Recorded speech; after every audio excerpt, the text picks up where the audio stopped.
Ya, halo Kak Buna. Shalom, selamat pagi Bapak Ibu semuanya yang Selamat pagi, terkasih. Kak Buna. Selamat pagi. Iya, senang sekali kami bisa melihat wajah-wajah Bapak Ibu yang selalu diurapi dan diberkati. Amin Bapak Ibu sekalian. Amin. Amin, puji Tuhan. Baik Selamat Bapak pagi, Ibu Abuna. yang sudah siap untuk mulai BW, coba kita lambaikan tangan. Ya. Sambil katakan semangat kita 1 2 3, semangat BW. Jangan kasih Jangan kendor. kasih kendor. Yes, jangan kasih kendor. Emang kenapa Abuna kalau dikasih kendor? Kalau dikasih kendor takutnya melorot Bapak Ibu ya. Iman kita maksudnya yang melorot ya. Wah, jadi harus kencang kita. Oke, Bapak Ibu sekalian, mari kita satu di dalam doa yuk. Sudah siap semua ya? Mari kita berdoa. Oke, baik.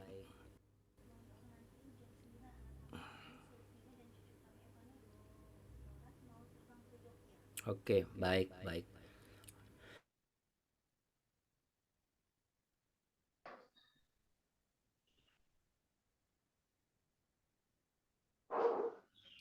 Baik Bapak Ibu yang terkasih, mari kita satu di dalam doa.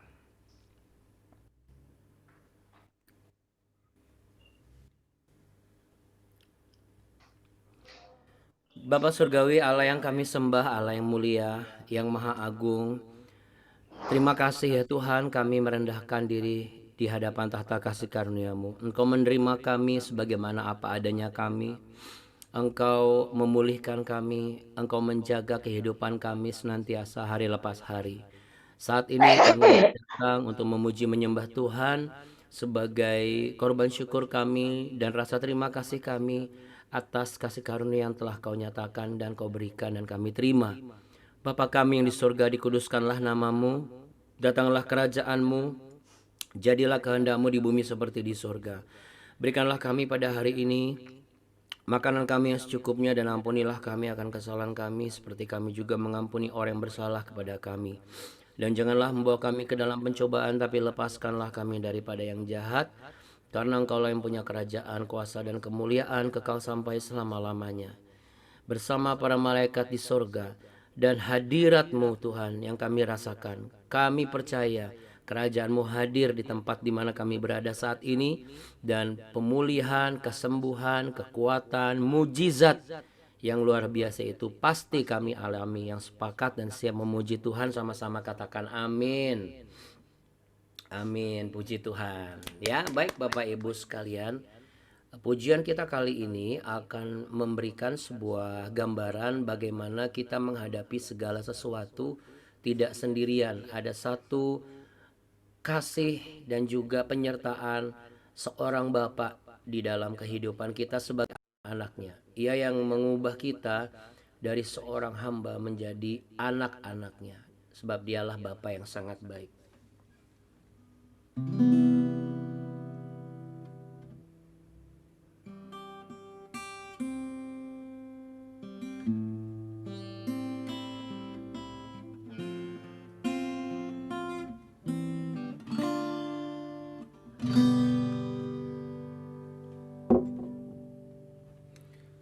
Engkau ada bersamaku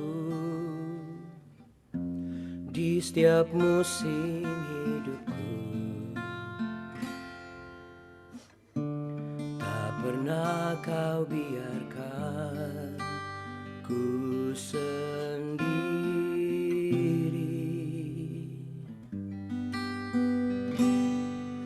Kekuatan di jiwaku adalah bersamamu.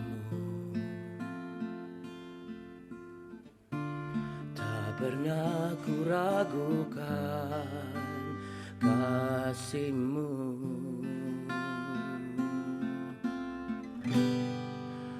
Bersamamu Bapa, ku lewati semua perkenananmu ya,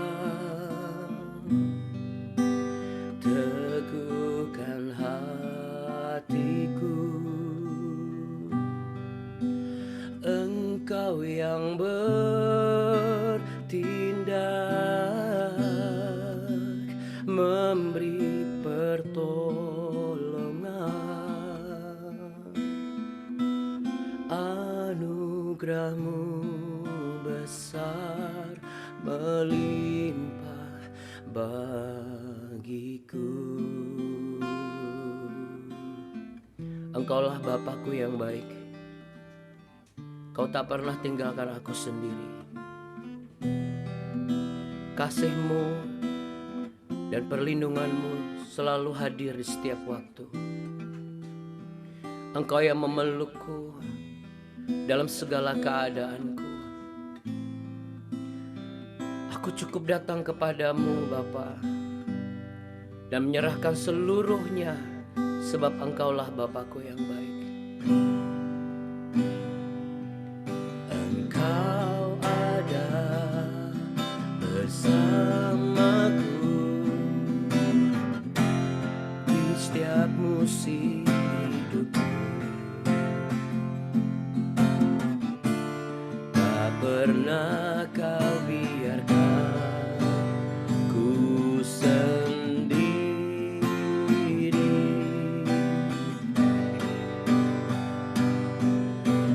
Kekuatan di jiwaku adalah bersamamu. Tak pernah ku ragukan kasih-Mu.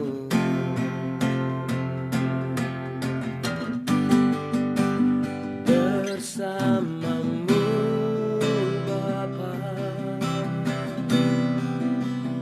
ku lewati semua perkenanan-Mu ya, teguhkan hatiku. Engkau yang bertindak, memberi pertolongan. Anugerah-Mu besar melimpah bagiku. Mari kita angkat tangan kita di hadapan Bapa yang baik. Bersamamu Bapa, ku lewati semua perkenanan-Mu ya, teguhkan hatiku. Engkau yang bertindak, memberi pertolongan.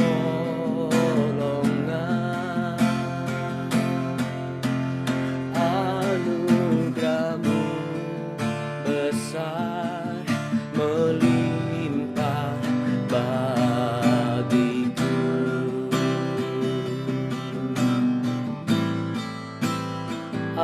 Anugerah-Mu besar melimpah bagiku.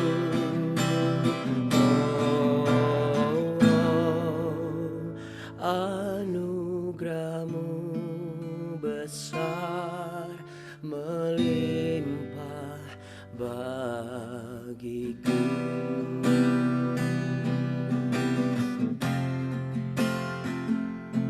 Anugerah-Mu besar Tuhan, melimpah bagiku.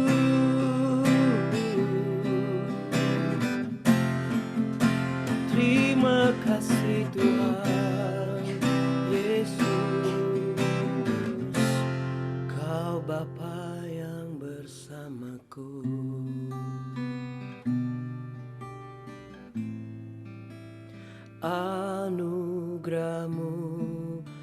besar melimpah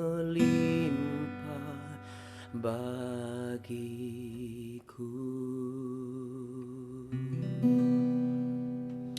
Terima kasih Bapa, Engkau adalah Bapakku yang baik. Dalam nama Tuhan Yesus, kami bersukacita dan kami semangat untuk mendapatkan hikmat daripada surga. Haleluya, amin. Amin. Puji Tuhan. Haleluya. Puji Tuhan. Puji Tuhan.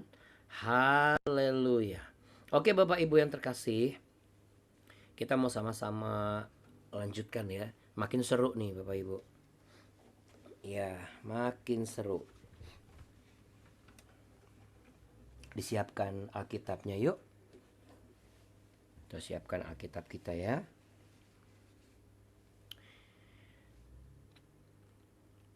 Sesuatu yang membuat kita itu bersemangat adalah ketika kita misalnya nonton film ya kan, filmnya seru, kita bisa semangat nontonnya nggak ngantuk. Terus kemudian juga kita bisa ceritakan. Kenapa? Karena keseruan itu kita menyimak ya Bapak Ibu sekalian. Jadi sebenarnya kalau orang Kristen setia buka Alkitab ya, saya bicara dalam konteks umum ya, bukan berarti yang sudah sepuh udah nggak bisa karena tulisannya kecil nanti harus beli Alkitab yang ukurannya triple XL, bukan begitu. Tapi saya ingin menyampaikan supaya Bapak Ibu bisa menyampaikan kepada generasi bahwa keseruan untuk menjadi orang Kristen adalah ketika dia bisa membuka Alkitab, dia bisa cari sendiri gitu ya, tidak dibantu oleh yang namanya aplikasi ya. Kenapa ada aplikasi kalau gitu Abuna? Untuk membantu yang sudah lanjut usia. Jadi kita juga harus smart juga gitu loh kan. Kalau kita misalnya masih muda, terus kayak saya misalnya contoh, masih muda tapi jalan kemana-mana pakai pakai tongkat, tentu saya tidak akan mau. Karena apa? Ini bukan bagian saya. Orang masih bisa jalan sendiri kok gitu ya. Tongkat itu untuk apa? Untuk membantu para orang lanjut usia yang memang membutuhkan. Nah, jadi sebenarnya kalau kita bijak dalam menggunakan Alkitab, Alkitab yang di aplikasi itu adalah memang diperuntukkan lebih fokus kepada mereka yang memang membutuhkan bantuan supaya hurufnya itu bisa diperbesar. Tapi untuk kita yang masih mampu Bapak Ibu, akan lebih seru kalau kita buka Alkitab sendiri ya. Dan dari keseruan itu kita bisa ingat, dan dari apa yang kita ingat itu kita bisa ceritakan, sama seperti nonton film ya. Akhirnya orang yang diceritakan pasti akan penasaran, oh ya kayak gimana sih, nanti dia akan dia akan juga lakukan seperti yang kita lakukan ya. Ya mungkin tidak secara harfiah persamaan ini, tapi menurut yang Roh Kudus letakkan di impresi hati saya, gambarannya seperti itu. Jadi biarlah ini bisa menjadi edukasi ya buat anak cucu kita, supaya mereka tidak mengikuti misalnya opa oma aja, opung aja pakai aplikasi. Nah kita bisa jelaskan karena huruf yang di aplikasi ini bisa diperbesar. Kalau yang di Bible buku cetakan terlalu kecil gitu, dan nggak mungkin beli yang besar segede gabang gitu ya. Kalau istilah abun itu segede gabang gitu ya. Oke, Bapak Ibu sekalian, kita langsung buka Alkitab kita. Kita mau lanjutkan keseruan kita.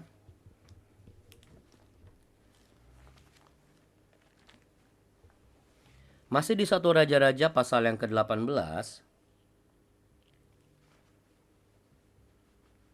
Ayat yang ke-30 kali ini sampai 46.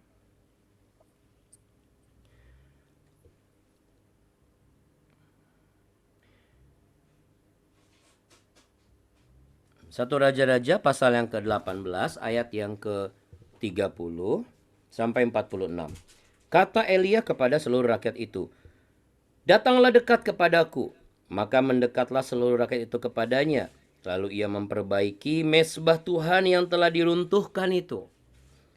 Kemudian Elia mengambil 12 batu menurut jumlah suku keturunan Yakub. Kepada Yakub ini telah datang firman Tuhan, "Engkau akan bernama Israel."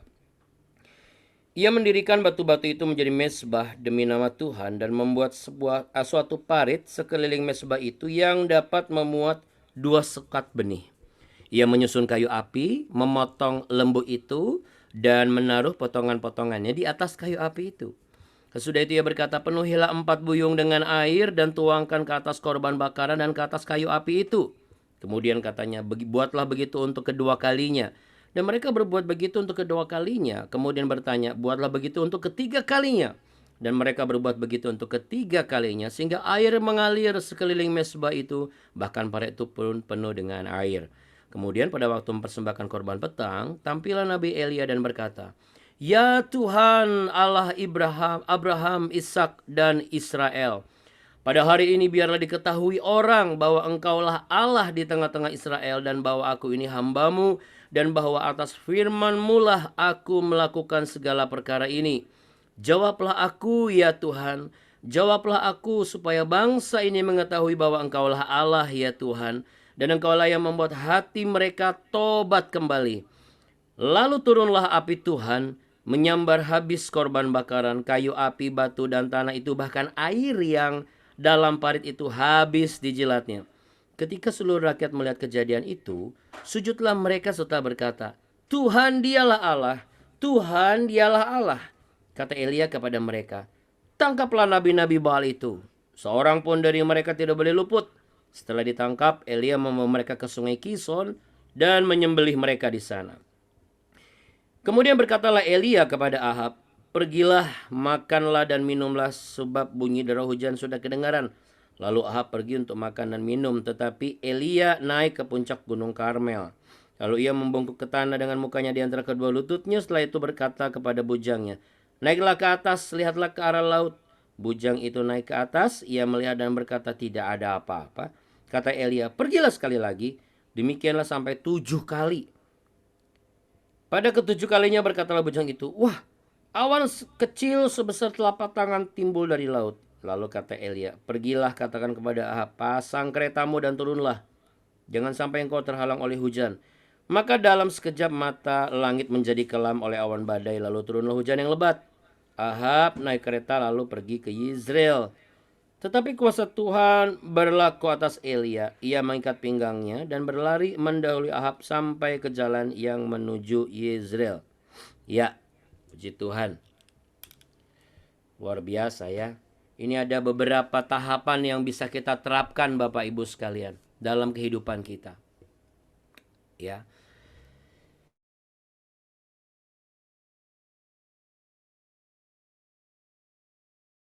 Hidup ini tidak akan seru tanpa pergumulan. Boleh sama-sama kita katakan 1, 2, 3 di dalam tempat kita. Hidup ini tak akan seru tanpa pergumulan. Betul sekali. Dan akan lebih seru lagi jikalau ada pertolongan dari Tuhan. Dan akan lebih seru lagi jikalau ada pertolongan dari Tuhan. Jadi kita bisa lihat nih, mental seorang risk taker. Ya, saya pernah membahas ini beberapa hari yang lalu. Kalau Bapak Ibu lihat di BW edisi risk taker bagian pertama, ini adalah risk taker bagian yang kedua. Bagaimana seorang Elia, dia siap benar-benar bukan hanya menghadapi Raja Ahab, tetapi siap mendemonstrasikan kuasa daripada Allah yang maha tinggi dan yang hidup itu. Sehingga ia memberikan tantangan kepada Nabi Baal. Kemarin kita sudah bahas mengenai mau sampai kapan, ya. Ibaratnya begitu. Mau sampai kapan ini orang-orang yang menyembah Baal ini sampai menoreh-noreh tubuh dan segala macam? Gak akan bisa. Karena apa? Karena Baal yang mereka sembah itu bukan Tuhan yang benar. Karena benda mati. Segala sesuatu yang bentuknya benda mati tentu tidak bisa dibenarkan untuk disembah. Apapun itu istilahnya. Karena Allah yang hidup adalah roh.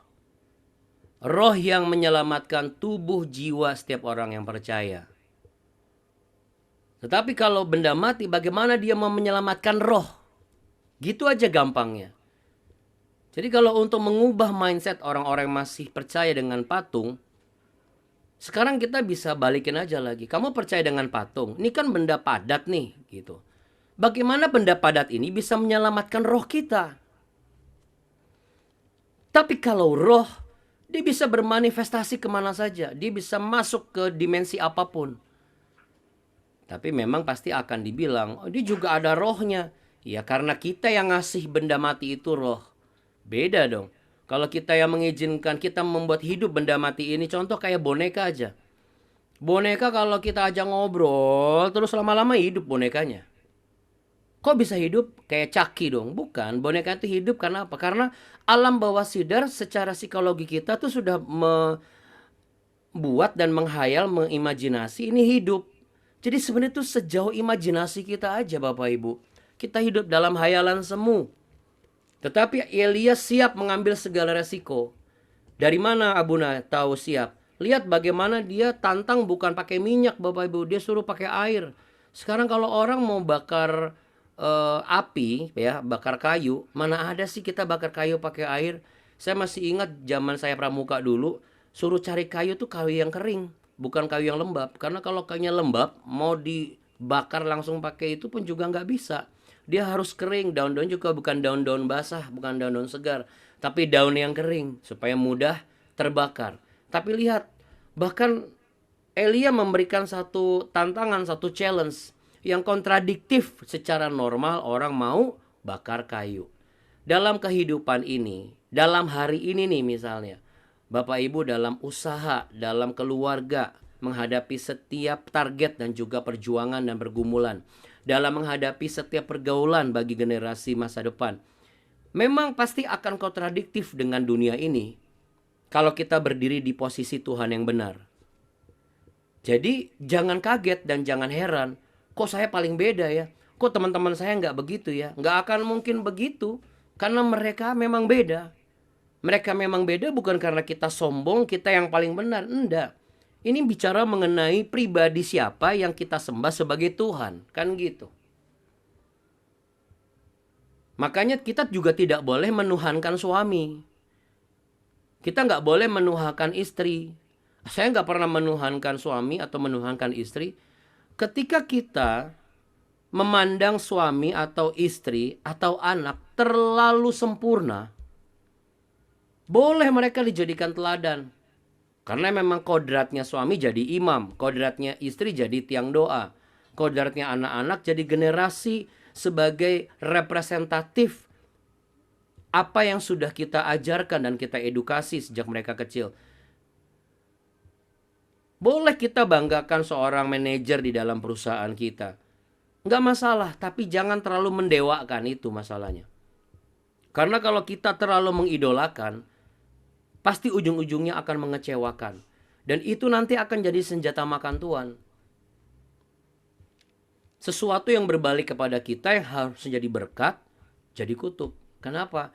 Karena hati kita menjauh dari Tuhan. Lebih dekat kepada manusianya.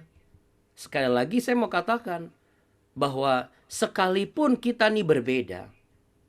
Berbeda ini bukan karena kita menganggap kita yang paling benar.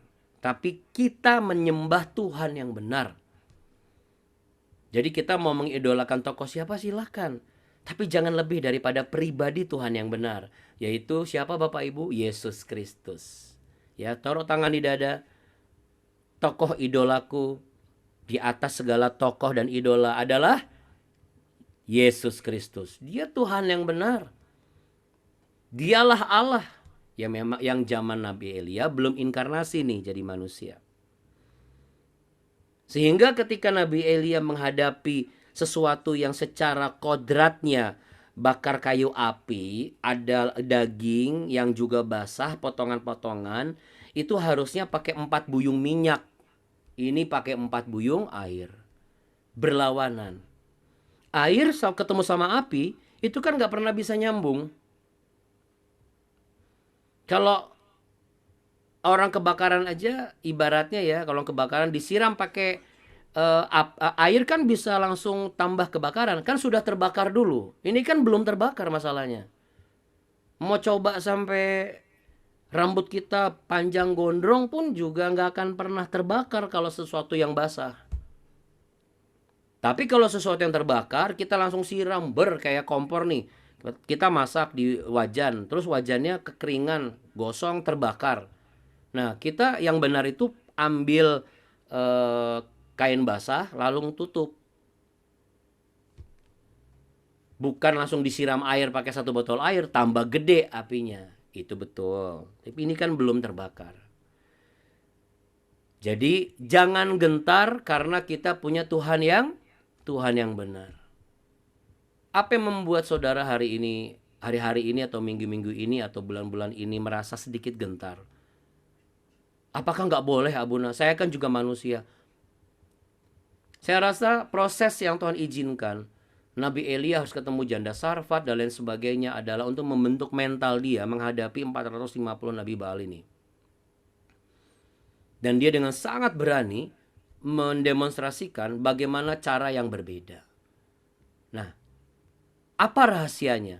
Ini rahasianya Bapak Ibu. Kita harus mau untuk berkata-kata. Kepada siapa? Kepada Tuhan yang kita sembah, yaitu Yesus Kristus, Allah yang hidup. Itulah makna dibalik apa yang disampaikan oleh Elia. Elia berkata kepada Tuhan di sini bukan sekedar berkata, tetapi apa? Ia berdoa. Di ayat yang ke-36. Kemudian pada waktu mempersembahkan korban petang, tampillah Nabi Elia dan berkata. Jadi Bapak Ibu sekalian terkasih, keberanian dan iman Elia ini hampir tanpa tandingan di fase ini dalam seluruh sejarah tokoh-tokoh Alkitab yang Tuhan pakai. Kenapa saya bisa simpulkan demikian? Yang pertama, di ayat 16 sampai 19, kita udah baca di 1 Raja-Raja 18, ayat 16 sampai 19. Bagaimana dia memberikan tantangan kepada raja. Lalu di ayat 21 sampai 24, bagaimana dia memberi teguran kepada Israel. Nggak gentar memberikan teguran. Ya, teguran di sini Bapak Ibu, tolong digarisbawahi, bukan memaki-maki. Ingat, menegur boleh, keras silahkan. Tapi kita harus waspada, jangan kita terjebak dengan tipu muslihat iblis. Karena teguran yang keras tetapi dibarengi dengan kata-kata kecaman, itu menjadi dosa buat saudara dan saya. Lalu bagaimana kita bisa berkuasa untuk mengalahkan ketidakbenaran yang sedang kita hadapi? Emang kenapa Abuna? Begitu kita sudah dampingin atau selingi atau domplengin dengan kata-kata yang melebihi takaran norma dan etika, roh ketidakbenaran itu ketemu sama sepupunya. Ya ampun, udah lama nggak ketemu. Oh ya udah, mana bener anak orangnya, pasti tambah nggak bener. Pasti tambah nggak bener. Dan ini tantangan, tapi jangan khawatir dan jangan gentar Bapak Ibu. Ketika saudara tidak enak di dalam rumah, suasana tidak baik. Katakanlah ribut dengan anak, ribut dengan istri, ribut dengan mertua, ribut dengan menantu. Tapi di jam 7:30, saudara biasanya itu pergi keluar rumah. Kemana? Buka toko. Kemana lagi? Ke kantor. Ya. Kemana lagi? Ke tempat di mana Anda membuka yayasan. Kemana lagi? Ke kampus. Ke sekolah. Betul ya? Karena kalau enggak nanti gimana? Yang buka toko, yang nggak dapat uang, rugi. Kalau ke kantor kan ada karyawan-karyawan sama karyawati, sudah bayar sewa gedung, nanti kepercayaan mereka kepada saya sebagai pimpinan bagaimana Abuna? Ke sekolah, wah nanti kalau nggak masuk 1 hari, saya yang rugi Abuna. Nanti pas ujian, saya nggak bisa ikut dan lain sebagainya, rugi, oke. Tapi saudara, berapa banyak kita gara-gara teguran didomplengi dengan kata-kata yang melebihi norma dan etika. Berapa banyak yang gak mau pelayanan? Berapa banyak yang gak mau ke gereja?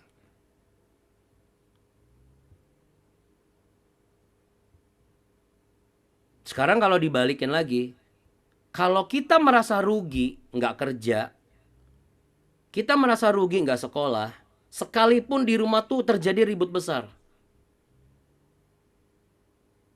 Kita bisa profesional banget nih. Kenapa untuk pelayanan langsung loyo? Kenapa untuk pelayanan langsung mundur? Jangan tertipu oleh tipu muslihat iblis.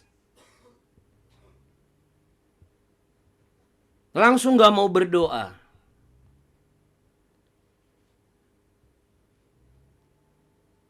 Ya kan susah Abuna, gak bisa. Saya balikin lagi. Apa bedanya sama kita kerja langsung? Atau sekolah, atau buka toko. Bisa tuh ketemu sama pelanggan, senyum juga sama pelanggan. Walaupun hatimu lagi kacau balau. Bisa tuh kasih arahan ke meeting di karyawan-karyawati sebagai pimpinan yang harus memberikan materi meeting. Anda nggak membawa emosi Anda di rumah kok. Anda nggak menjadi orang yang nggak mampu berbicara kok dengan orang lain. Lalu kenapa hanya untuk pelayanan atau misalnya ibadah langsung nggak dulu deh hari ini? Kenapa? Karena kita sudah terjebak dalam tipu muslihat iblis. Kita harus tetap maju, jangan gentar. Karena kita punya Tuhan yang benar. Karena iblis itu selalu mencoba untuk membuat orang-orang pilihannya menjadi seterunya Allah. Karena dia tahu orang-orang sudah menerima Yesus Kristus sebagai Tuhan dan Juru Selamat, yang awalnya seteru Allah itu menjadi sahabat Allah, sekutunya Allah. Makanya iblis selalu berusaha untuk melonggarkan itu terus. Itu sebabnya di BW semangat kita tuh jangan kasih kendor. Itu maksudnya adalah itu. Sekalipun kita dikonfrontasikan dengan keadaan yang rumit dan ngejelimet lah ibaratnya. Kayak Nabi Elia ini aja, dia ketemu dengan 450 Nabi Baal loh. Kalau Nabi Baalnya satu orang oke lah, dia 450 orang. Lihat, dia tidak gentar, tanpa takut dan keraguan. Senjatanya apa sih?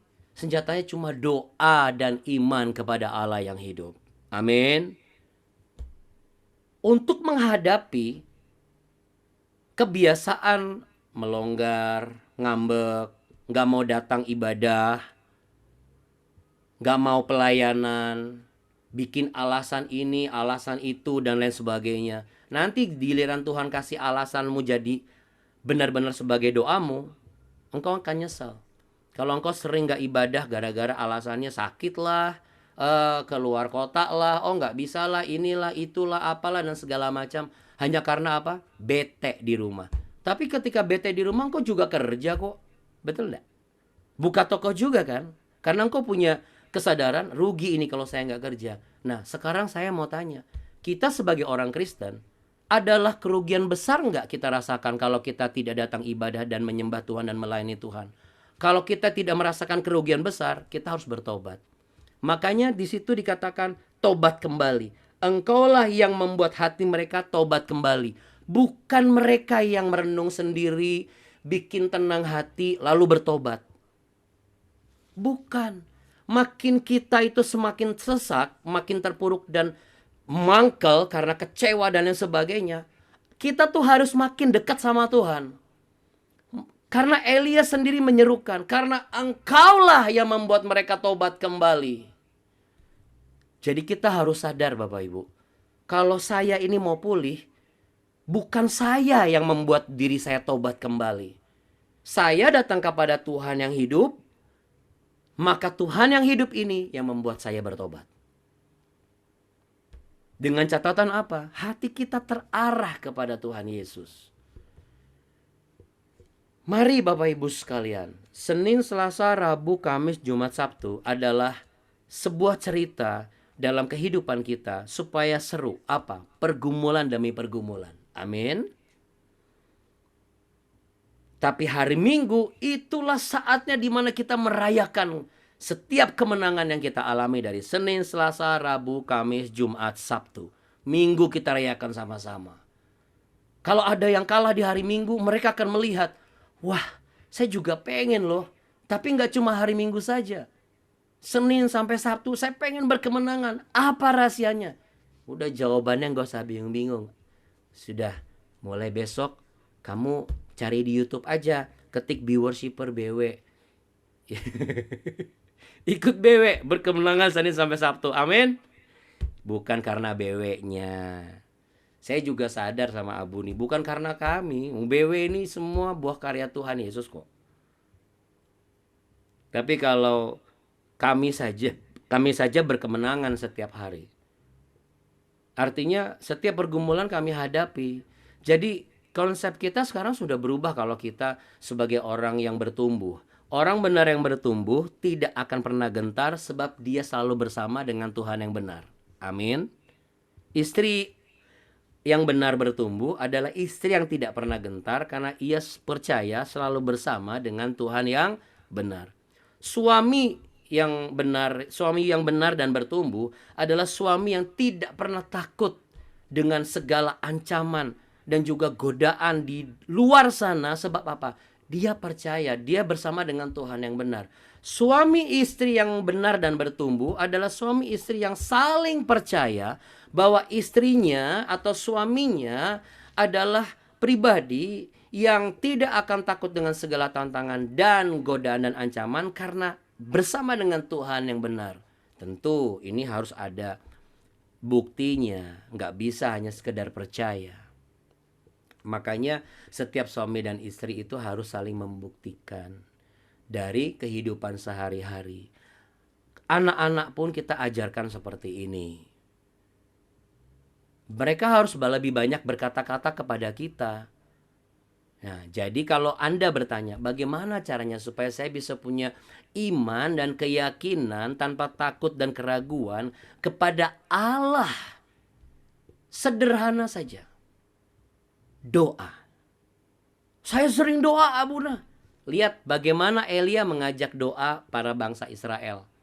Sebelum dia mendemonstrasikan oleh karena perkenanan Allah, Allah menurunkan api dari surga dan membakar habis korban yang sudah disiram oleh air. Kita baca ayat yang ke-30 tadi. Datanglah dekat kepadaku. Emang Elia gak kesal sama rakyat ini? Emangnya Elia gak mangkel? Pasti mangkel lah. Tapi lihat, Elia mengajak untuk mendekat kepada Elia. Lalu Elia bersama dengan orang-orang Israel yang dia ajak mendekat ini berkata kepada Tuhan dan menyatakan, Engkau Tuhan yang membuat mereka tobat kembali. Jadi doa kita harus benar.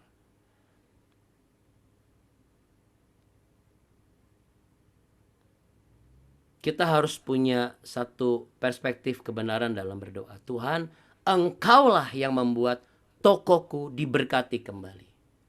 Engkaulah yang membuat karyawan-karyawatiku punya etos kerja yang baik kembali. Engkaulah yang membuat pelayan-pelayan Tuhan di gerejaku sadar dan mengakui kesalahan mereka dan mereka berbalik kepada Tuhan dan Engkau memulihkan mereka. Engkaulah yang membuat anak-anakku yang tersesat kembali kepada kami. Bagaimana mereka mau kembali atau mereka mau tobat, mau dijamah Tuhan kalau kita sudah usir, kalau kita sudah kecam. Jangan tertipu oleh tipu muslihat iblis. Bagaimana jikalau staf kita sebenarnya punya potensi, tapi memang wataknya dan karakternya memang lagi menyimpang. Tapi Tuhan izinkan dipertemukan dengan kita. Karena di balik penyimpangan itu ada satu potensi yang besar. Apa yang harus dilakukan? Ayo datang mendekat kepada saya. Kita ajari untuk boleh datang mendekat kepada Tuhan. Kalau anak-anak kita, suami kita, istri kita berani mendekat kepada kita, nanti mereka akan mendekat kepada Tuhan. Mereka belajar, oh berarti kalau saya mau dipulihkan, saya mau disembuhkan, saya mau diberkati, saya bukan cuma berdoa saja di gereja. Apa artinya berdoa di gereja kalau hatinya gak mendekat kepada Tuhan? Maukah saudara memiliki iman dan kekuatan tanpa keraguan? Maukah saudara menjadi orang benar yang tak pernah gentar menghadapi apapun sebab engkau punya Tuhan yang benar?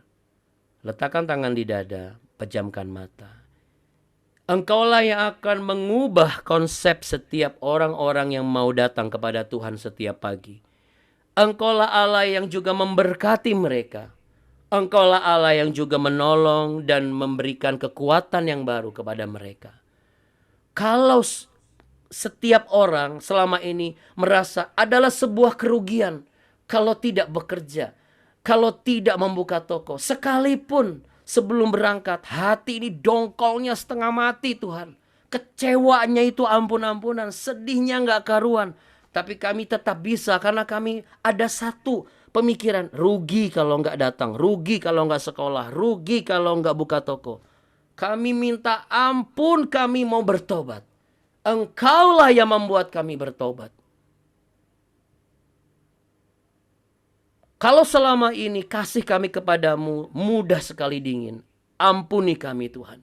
Hamba berdoa kiranya api kemuliaan-Mu membakar kembali setiap roh-roh di dalam kami, agar roh di dalam kami menyala-nyala kembali. Dan apa yang kami lakukan layaknya korban syukur kepada Tuhan dan memuliakan Engkau. Kami harus memiliki sebuah konsep. Adalah sangat rugi atau kerugian besar jikalau hanya karena rasa kesal, marah, sedih, terluka, tidak datang ibadah, tidak datang melayani. Sebuah kerugian besar. Karena di saat itu iblis sedang menari-nari.